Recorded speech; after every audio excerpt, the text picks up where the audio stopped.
Hey guys, APG40 here, and in today's video I'm going to be talking about whether the Logitech G Pro Wireless is good for Fortnite.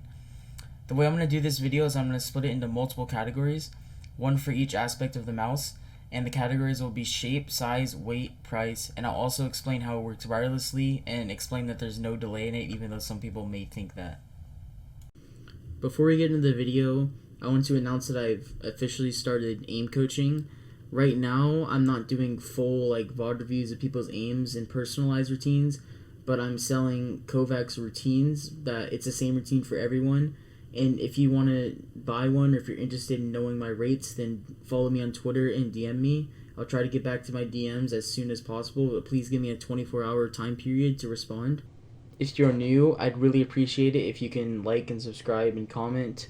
I just hit 9,000 subscribers recently, and I'm on my road to 10,000, and I might do a face reveal at 10,000. I haven't decided yet, but if I do, I will make a community announcement that I will do a face reveal at 10,000. So with that being said, let's get right into the video about the G Pro Wireless. So let's talk about the shape. The G Pro Wireless is an ambidextrous medium to large shape mouse with the hump of the mouse being towards the middle. The top of the mouse is, however, rounded, unlike Zowie shapes, which if you didn't know, is the shape that so many popular mice use nowadays. The Razer Viper, the Model O, the Model D, etc. are all clones of Zowie shapes, with the Model O and the Viper being based off the Zowie FK series and the Model D being based off the Zowie EC series. That's not necessarily a bad thing, however. These companies just took the shapes, cloned them, and put better features on them, made them lighter, etc. But they didn't make the original shape. They might have made a few changes to it, but that's all they would have done. So the G Pro Wireless is different than those shapes, yes, but it shares some of the same principles. It has comfort curves on the sides of the mouse, making it really easy to grip and really comfortable. It flares out a tiny bit towards the front, which you probably won't notice. And it flares out a lot towards the back, which is a good thing because it's going to fill your palm. It's going to feel really nice. The shape itself is very good for fingertip and claw grip users too. Right now I'm going to take the chance to talk about the side buttons and the scroll wheel. There are side buttons on both sides, but you don't have to use them. You can put filler side buttons that don't stick out of the mouse as a replacement for them. So basically it comes with these filler side buttons they're not as big, and you put them in the side of the mouse and it doesn't stick out, so you can't even press them in at all, so you won't feel it on the other side of the mouse. And it comes with the mouse too, so you don't have to buy replacements third party. Now the side buttons, they're really nice, and they're not too sensitive, but they're also not too hard to press in. They're right in between.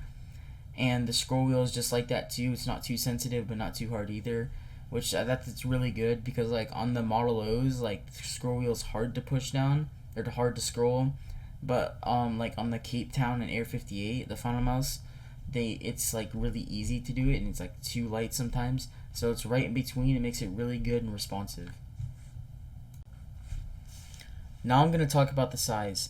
The G Pro Wireless, like I said before, is a medium to large mouse, basically meaning it's a little bit bigger than medium mice, but it's also a little bit smaller than large mice.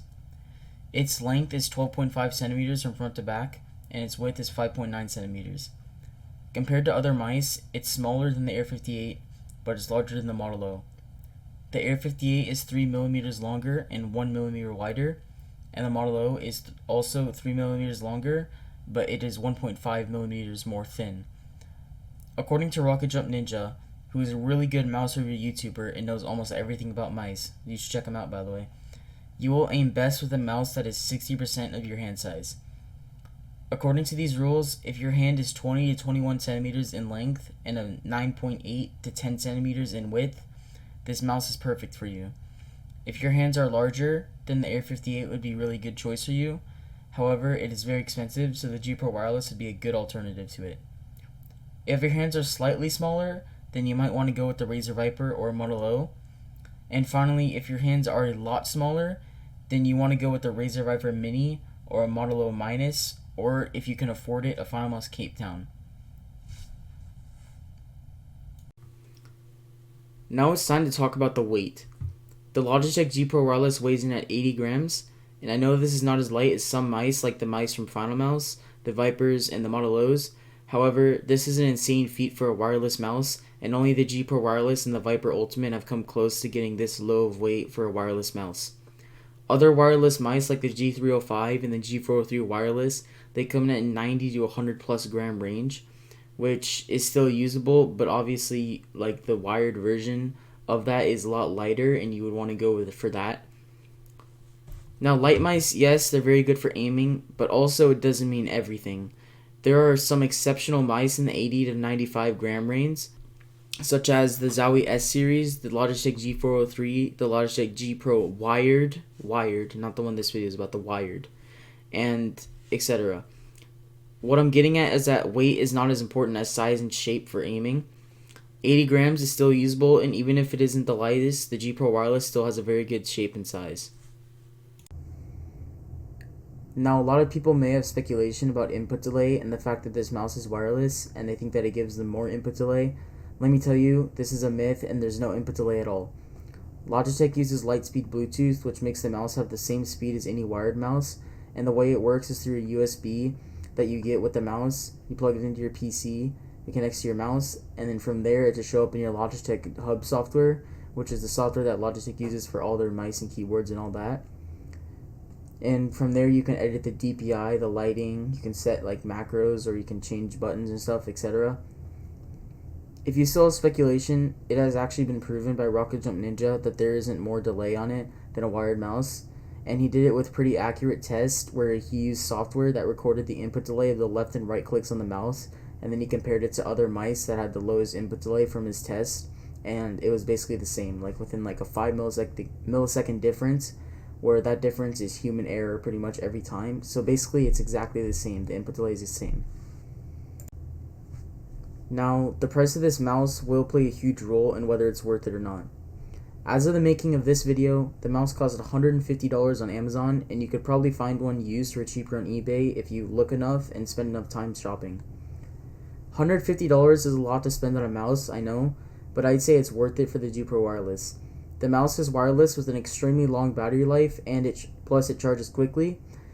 A wireless charge from 0 to 100% takes about 2 hours, and if you plug it in every night for like 30 minutes to an hour, it should always be above 80%. And during the day, depending how long you play, like I left mine on accident. Like I went out of the house one day, I left it on an accident for like 15 hours, and I came back home, and it was like at like 60% battery life. So that's not even half the battery life. It's really good battery life.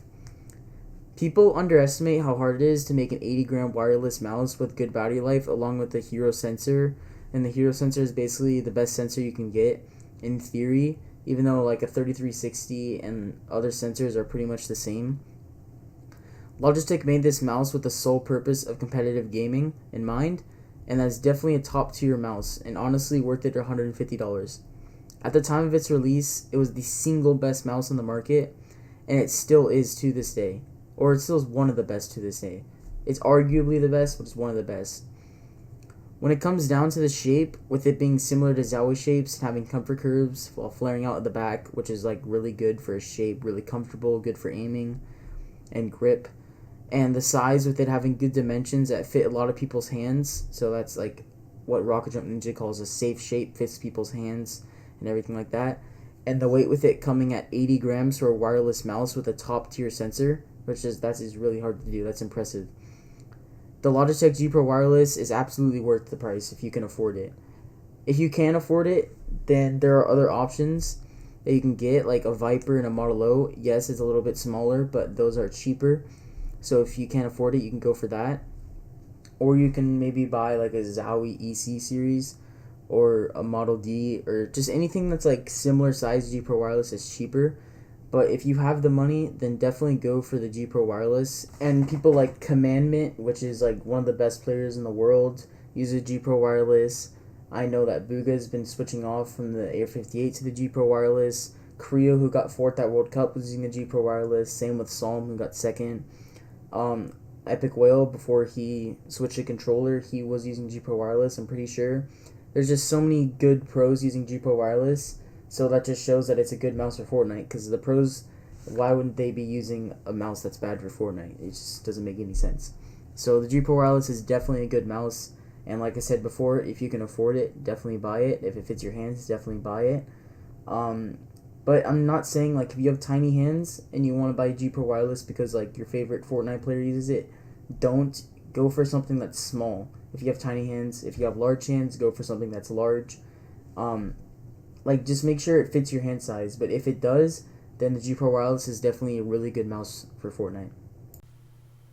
Well, that's going to be it for the video. Thanks for watching, and I would really appreciate if you subscribe, follow me on Twitter, do all that, you know what to do, and see you later.